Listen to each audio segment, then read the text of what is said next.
if you are Elite FTS or Inzer or Gym Reaper, I guess, hit me up, sponsor me. Yeah, buddy. Lightweight, baby! What's up, guys? I'm Josh and I lift things, and I'm here to talk about what is in my gym bag, or what gym equipment should you own. So this list is going to be all over the place, and depending on your routine, goals, injuries, and tons of other shit, your gym bag is going to be constantly changing. Hell, depending on what I'm actually training that day, I'm going to be pulling stuff in and out of my gym bag so I don't have to lug around a 40-pound bag. So don't take this as gospel, as not all of these things are in my gym bag at all times. Instead, this is going to be a list of things you should own to throw into your gym bag whenever you may need it. First off, I'd be remiss if I didn't start out with just a gym bag.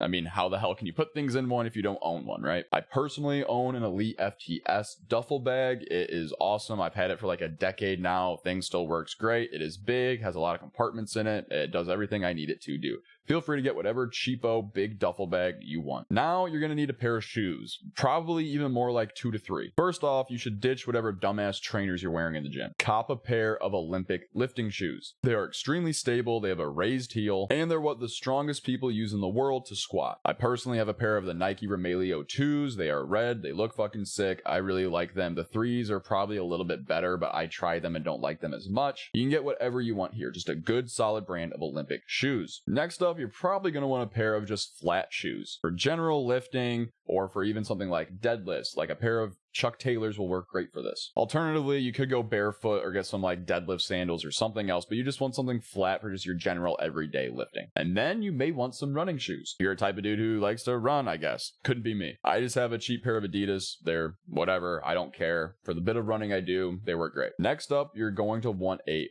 belt. Whether you get a 10 or 13 millimeter, whether you get a prong or a lever, I don't care. Get a nice one. Spend some good money on it to make sure it is quality. It will pay off dividends. I personally have an Inzer 10 millimeter forever belt. It is a prong. If you want to power lift, go for the 13 millimeter. Doesn't matter. Next up is wrist straps. I use these on every single back day for basically every single pulling movement. Hell, I'll even use them on something like front squats. If my joints are too bad that day to get into a proper position, I use my wrist straps like wrapped around the bar, kind of turning it almost into like a safety squat bar. No brand required here. I think I have Gym Reapers because they were cheap as shit on Amazon. It does not matter. There are a few different kinds of wrist straps, but specifically look for lasso straps. You don't need figure eights or any other weird thing. They are the most common, so if you just type in wrist straps, they'll probably do. And for wrist straps, I'm specifically talking about the thing that wraps around your wrist and then has a little tail and you can wrap around a bar or implement in order to get a better grip on it. People will talk about it reducing the activation in your forearms or whatever.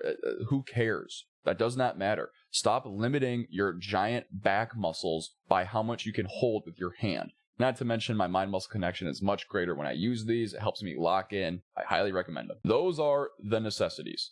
You need a bag to put your shit in, you need shoes to wear while you lift, and you need a belt to wear while you lift, and you need wrist straps to use while you lift. Now we are on to the sleeves and wraps portion of the video. Wrist wraps, elbow sleeves, knee wraps, and everything else. I use wrist wraps during heavy presses and squats because my wrists hurt.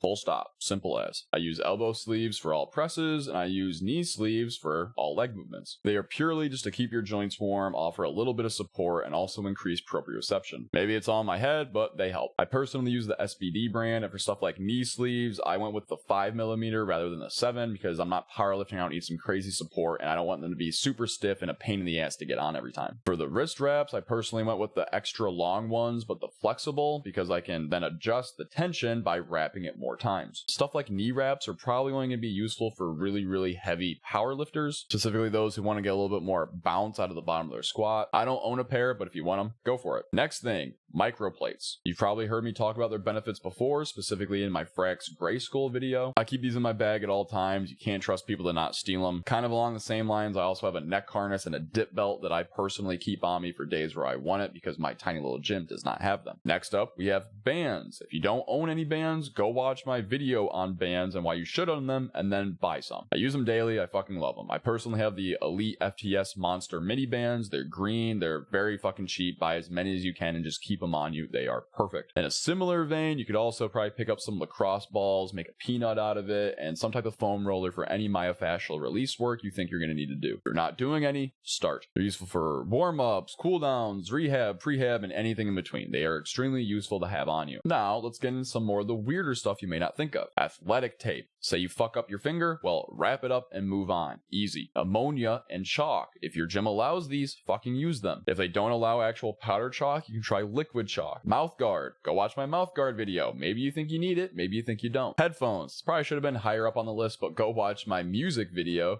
Not my music video where I perform music, my video where I talk about music and its effects on lifting. Obviously, you need some tunes. Pen and paper. Track your workouts, man. You can use your phone if you want to. I like to print out a spreadsheet and actually mark it down. Just feels better for me. And we are now at the point to where you will not be able to buy a workout bag big enough to fit all this shit. If you have a designated gym locker, use it. If you want some stuff lying in the trunk of your car, do that. That's what I do. Depending on what I'm doing that day, I pack all the stuff. Some stuff is everyday stuff, some stuff isn't. I'm not sponsored by any of the brands in this video that I said that I use. I just like them. And if you are Elite FTS or Inzer or Gym Reaper, I guess, hit me up, sponsor me. And guys, that is the video. If you like this style of content, do me a favor, hit the like button only if you like it. Leave me a comment telling me what I forgot or what's in your gym bag. I respond to every single one of them and it really helps out the channel. Make sure you subscribe. I post a new video every single Monday, Wednesday, and Friday, so you want to be alerted when one goes up. And then make sure you share to a buddy who doesn't have a gym bag yet. If you really like this style of content, you can follow all of these socials. They will be linked in the description below. And as always, thank you so much for watching and have a great day.